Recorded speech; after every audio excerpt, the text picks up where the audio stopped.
दोस्तों, हरे कृष्णा। स्वागत है आपका अपने यूट्यूब चैनल यश भक्ति वीडियोस में। श्री कृष्ण गोविंद हरे मुरारी, हे नाथ नारायण वासुदेवा।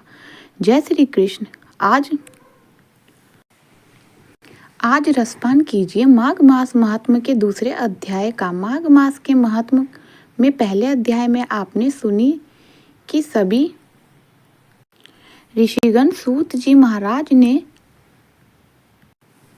महात्म्य सुनने की प्रार्थना कर रहे हैं। तब श्री सूत जी माघ मास महात्म्य सुनते हुए राजा दिलीप का प्रसंग सुनाया, जिसमें राजा दिलीप शिकार ढूंढते हुए वन में एक तपस्वी के आश्रम में जा पहुंचे और उसने माघ मास का महत्व बताने की प्रार्थना करने लगे। भक्तजनों, जब राजा दिलीप ने तपस्वी से माघ मास महात्म्य के बारे में पूछा, तब राजा के विचारों को सुनकर तपस्वी कहने लगे कि हे राजन, भगवान सूर्य बहुत शीघ्र उदय होने वाले हैं, इसलिए यह समय पहले हमारे लिए आप स्नान कर अपने घर को जाइए और अपने गुरु श्री वशिष्ठ जी से इस महात्म के सुनिए। इतना कहकर तपस्वी सरोवर में स्नान करने के लिए चले गए और राजा भी विधि पूर्वक सरोवर में स्नान करके अपने राज्य को वापस लौटा और अपनी को तपस्वी के बारे में सब कुछ बता दिया। इस प्रकार सूत जी व्यास ने पूछने लगे कि गुरुदेव, कृपया यह भी बतलाइए कि राजा दिलीप ने अपने गुरु वशिष्ठ जी से क्या प्रार्थना किया और उनका क्या उत्तर दिया, तो सब कुछ कृपया पूर्व कहिए। तब व्यास जी कहने लगे, हे सूत जी, राजा दिलीप ने रात को सुख से सोकर प्रार्थना समय ही अपने गुरु वशिष्ठ जी के पास जाकर उनके चरणों को छूकर उन्हें प्रणाम करके तपस्वी प्रश्नों की बड़ी विनम्रता से पूछा कि हे गुरुजी, अपने आचार्य, दंड नीति, राज्य, धर्म तथा चारों आश्रमों के क्रिया, ड्रोन और उसके विधान, यज्ञ और उनकी विधियां, व्रत, उनकी प्रतिष्ठा तथा भगवान विष्णु की आराधना अनेक प्रकार से तथा विस्तार पूर्वक मुझको बतलाइए। अब आपसे माघ मास के स्नान के महात्म को भी सुनना चाहता हूँ। सो ही तपस्वी नियम पूर्वक कृपया इस विधि समझाइए। तब गुरु वशिष्ठ जी कहने लगे कि हे राजन, तुमने दोनों लोगों की कल्याणकारी, वनवासी तथा दृष्टियों के अंतकर के पवित्र करने वाले माघ मास के स्नान का बहुत ही सुंदर प्रश्न पूछा। कर्मों के बिना ही उत्तम गति प्राप्त करना चाहते हो? स्नान करके मकर राशि में सूर्य के आने पर आग मास में स्नान पर फल, गो, भूमि, तिल, वस्त्र, श्रवण, ऐन, घोड़ा आदि दोनों तथा चंद्रयान और ब्रह्ममुकर व्रत आदि से भी कहीं ज्यादा पुण्य देने वाला होता है। विशाखा मास में जल और अन्य का दान तब माना जाता है। कार्तिक मास में तपस्वी और पूजा की प्रधानता है और माघ मास में जब होम और दान या तीनों ही बातें विशेष होती हैं। जिन लोगों ने भी राजन माघ मास में प्रातः काल स्नान और आनंद पूर्वक निवास करते हैं, अपने किसी प्रिय वस्तु के त्याग और नियमों का पालन से माघ साध धर्म का साधक होते हैं, उस और धर्म के जड़ों को काट देते हैं। मेघम स्नान करने वाला पुरुष राजा और मुक्ति के मार्ग पर चलने वाला होता है। दिव्य दृष्टि वाले महात्माओं ने कहा है कि जो मनुष्य माघ मास का कम या भगवान के निमित्त नियम पूर्वक माघ मास में स्नान करता है, वह अनंत फल देने वाला होता है। इसके शरीर की शुद्धि, प्रीति, ऐश्वर्य और चारों प्रकार के फलों की प्राप्ति भी हो जाती है। अदिति ने 12 वर्षों तक मकर संक्रांति में अन्न त्याग कर स्नान किया था, जिससे तीनों लोकों का उज्जवल करने वाला 12 पुत्र उत्पन्न हुए। इंद्राणी के समान रूपवती होकर प्रसिद्ध हो गई। जो भक्त माघ मास में स्नान करते हैं तथा देवताओं की पूजा में लगातार तट पर रहते हैं, उन्हें सुंदर स्थान, हाथी और घोड़े की सवारी तथा दान के लिए द्रव्य प्राप्त होता है। अतिथियों से उनका घर सदा भरा रहता है और उनके घर में सदा वेद ध्वनि होती रहती है। वह मनुष्य अन्य जो माघ मास के स्नान करते हैं, दान देते हैं तथा व्रत और नियमों का पालन करते हैं, अन्य पुण्य से स्वर्ग में गए हुए मनुष्य पुण्य समाप्त होने पर वहां से लौट आते हैं, किंतु माघ मास करने वाले मनुष्य कभी वहां से लौट कर नहीं आते। अर्थात यह पर कहने पर तात्पर्य है कि मृत्यु के पक्ष बार बार उन्हें जीवन मरण की बाधाओं बंधन से नहीं बांध पड़ता। उससे बढ़कर कोई नियम या दान पवित्र और पाप नाशक नहीं, इससे बढ़कर कोई तप और इससे बढ़कर कोई महत्वपूर्ण साधन नहीं। परम हितकर और तत्काल पापों का नाश करने वाला मणि पर्वत का विदधारा से कहा था, जो मनुष्य माघ मास के महीने में जब उषा काल की लालिमा बहुत अधिक होती है, गांव के बाहर नदी या पोखरों में नित्य स्नान करता है, वह पिता और माता के कुल की साथ साथ पीढ़ियों का उद्धार कर स्वयं देवताओं के समान शरीर धारण कर स्वर्गलोक में चला जाता है। यह सब सुनकर राजा दिलीप ने पूछा, हे गुरुजी, कृपया बताइए कि ब्रह्म ऋषि प्रभु जी ने किस प्रकार मणि पर्वत पर विधाधारा को पेश किया था कि जब सुनने की भी मेरी बड़ी इच्छा है। उस पर गुरुजी बोले, हीरेजन, प्राचीन काल में एक समय 12 वर्षों तक वर्षा नहीं हुई।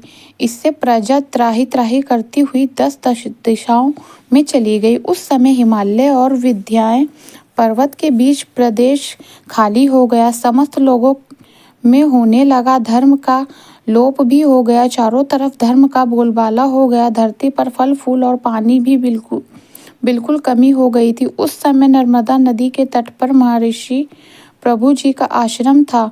वे अपने आश्रम में अपने शिष्यों सहित निकलकर हिमालय पर्वत की शरण में गए। वह कैलाश गिरी पश्चिम में मणिकूट नामक का पर्वत था, जो सोने और रत्न का बना हुआ था। उसे परम राम निवास श्रेष्ठ पर्वत को देखकर अकाल पीड़ित महर्षि भृंग का मौन बड़ा प्रसन्न हुआ और उन्होंने वहीं पर अपना आश्रम बना डाला। इस पर्वत की छोटी नीली और नीचे का सार हिस्सा सुनहरा होने के कारण सारा पर्वत पीतांबरधारी श्री भगवान के जैसा लगता था। पर्वत के बीच का भाग नीला और बीच बीच में कहीं सफेद स्फटिक होने से तारों से आसमान जैसे शोभा को प्राप्त नहीं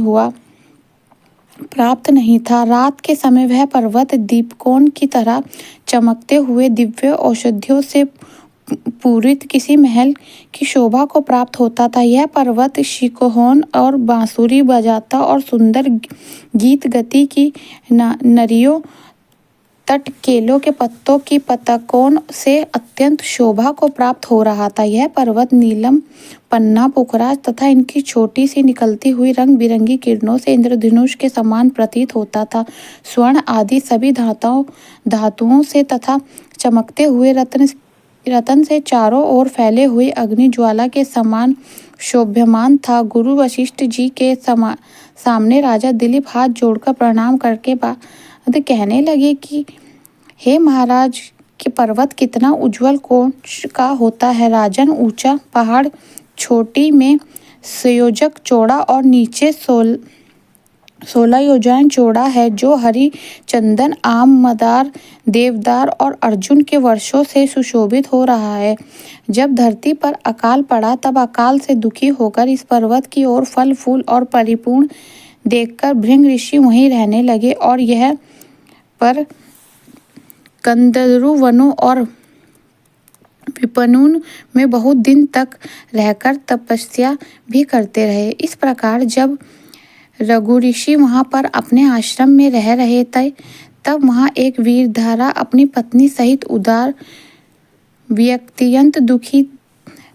उन्होंने भृंग ऋषि को प्रणाम किया और ऋषि ने बड़े ही मीठे सार में उनसे पूछा कि विद्याधारा, क्या बात है? तुम तो बड़े दुखी दिखाई दे रहे हो। इसका क्या कारण हो सकता है? मेरे सुख व्याधि जैसे हैं। मेरे दुख और अशांति का केवल एकमात्र यही कारण है। महाराज, ऐन जाने मेरे किस पाप का फल मिला है। मेरे मौन की व्याकुलता का अब दूसरा कारण भी जान लीजिए।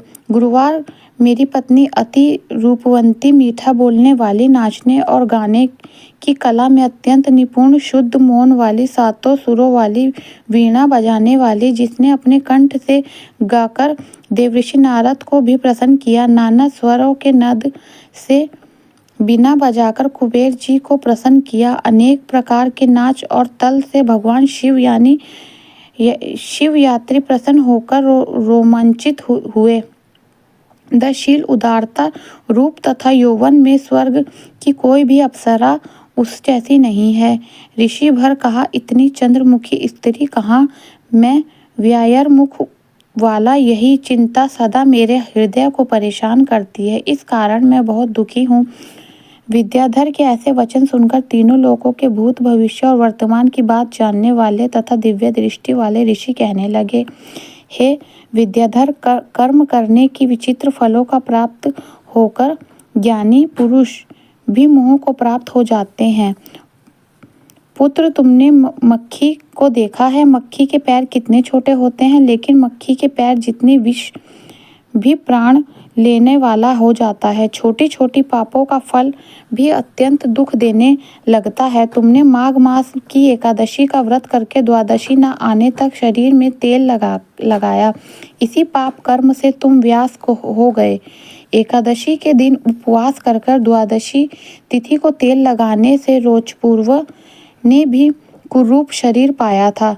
तब वह अपने कुरूप शरीर को देखकर दुखी होकर हिमालय पर्वत पर कुशा के आसन पर बैठकर भगवान कमल नेत्र, शंकर चक्र, गदा, पद्म के धारण करने वाले, पीतांबर पहने, वरमाला धारण के वे श्री हरि की चिंतन करते हुए राजपूर्व ने तीन मस्त, निरहार और निर्जला रहकर भगवान का चिंतन और भजन किया। इस प्रकार 7 जन्मों में प्रसन्न होने वाले भगवान राजा के 3 महीने की तपस्या से ही अत्यंत प्रसन्न हो गए और माघ मास के शुक्ल पक्ष की एकादशी को प्रसन्न होकर भगवान ने अपने शंकर के जल से राजा को पवित्र कर दिया। भगवान ने उसके तेल लगाने की बात याद दिलाकर सुंदर देवताओं का स्वरूप उसे दे दिया, जिसे देखकर उर्वशी भी उसको चाहने लगी और राजा कृत्य होकर अर्थात धन्य होकर अपनी नगरी पुरी को चला गया। इसलिए तुम क्यों दुखी होते हो?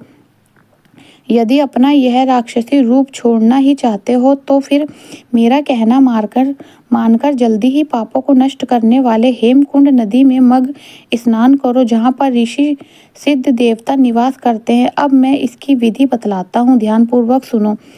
तुम्हारे भाग्य प्रारंभ होने वाला है। पोष्ट मास की शुक्ल पक्ष की एकादशी को इस व्रत को प्रारंभ करो।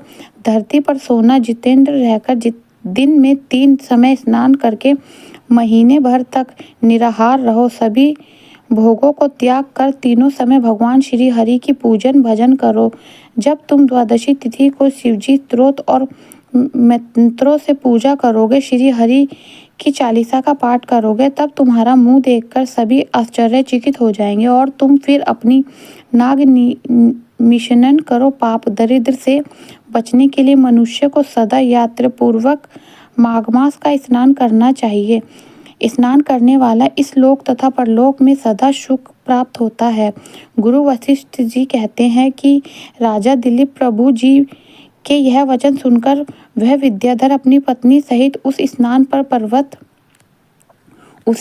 पर पर्वत के झरने में माघ का स्नान करता रहा और उसके प्रभाव से उसका मुखदेव सुदर्शन हो गया और वह फिर पर्वत पर ही आनंद से रहने लगता है।